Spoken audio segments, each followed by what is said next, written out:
তাকবীর দিবেন, আল্লাহু আকবার, আল্লাহু আকবার, লা ইলাহা ইল্লাল্লাহ, আল্লাহু আকবার, ওয়ালিল্লাহিল হামদ। হাদিস শরীফে তাকবীর দেওয়ার কথা আছে। তাকবীর দিবেন ঈদের দিন সকালবেলা। আল্লাহ রাসূল হাদিসে এসেছে, আল্লাহ রাসূল ঈদের দিন সকালবেলা তিনি গোসল করতেন। তাহলে বোঝা যায় ঈদের গোসল করাটা সুন্নাত। ঈদুল ফিতরে রাসূলুল্লাহ আরেকটি আমল ছিল, তিনি বেজর সংখ্যায় ঈদগাহে আসার আগে খেজুর খেতেন। এজন্য আমাদের দেশে আমরা মিষ্টি খাওয়ার ব্যাপারে উৎসাহিত করি, তবে খেজুরটা খাবেন, কারণ এটা থেকে প্রপার সুন্নাতটা হাসিল করতে পারবেন। রাসূলুল্লাহ বেজর সংখ্যায় 1, 3, 5, 7 খেজুর খেতেন। খেজুর খাবেন, খেয়ে এক রাস্তা দিয়ে আসবেন, আরেক রাস্তা দিয়ে যাবেন। এটা অর্থ কি? মানে ডান দিক দিয়ে যাবেন, যাওয়ার সময় তাকবীর বলতে বলতে ডান দিক দিয়ে যাবেন, আর বিশ্বাস করবেন যে আল্লাহর রহমতের ফেরেশতারা আপনাকে ঈদগাহ পর্যন্ত অভিনন্দন দেওয়ার জন্য আপনাকে সালাম দিচ্ছে। সুবহানাল্লাহ। ঈদগাহে যাবেন ভদ্রলোকের মতো, যেই জায়গায় জায়গা পাবে ওইখানে বসবে। আছে না অনেক অভদ্রলোক, সারা মাস তার খবর নাই, ঈদের দিন একবার সাহেব বাবু সব আসছে, একটা রোজাদার লোকের তাদের উপর ডিগাইয়া সে হাতে, কারণ জানে যে ওই রোজাদারের বাপের ক্ষমতা নাই আমার একটা ধমক। এখানে তো যেই সাথে ইচ্ছা করা যাবে না।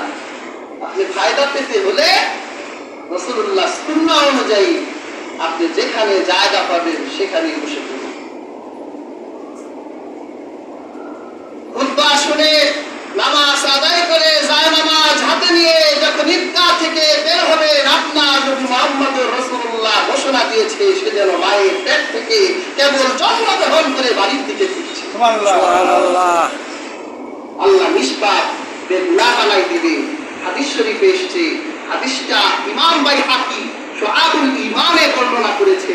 আল্লাহ তখন ফেরেশতাদেরকে ডেকে আল্লাহ নিজে কসম করতে থাকে, আমার ইজ্জতের কসম, আমার দৌলতের কসম, আমার মহত্বের কসম, ফেরেশতারা শুনো, তোমাদের কাছে প্রশ্ন রাখলাম, যদি কোনো কর্মচারী কোনো মজুর তার মালিকের কাজ করে, ওই মজুরকে ওই কর্মচারীকে কি প্রতিদান দেওয়া হবে না?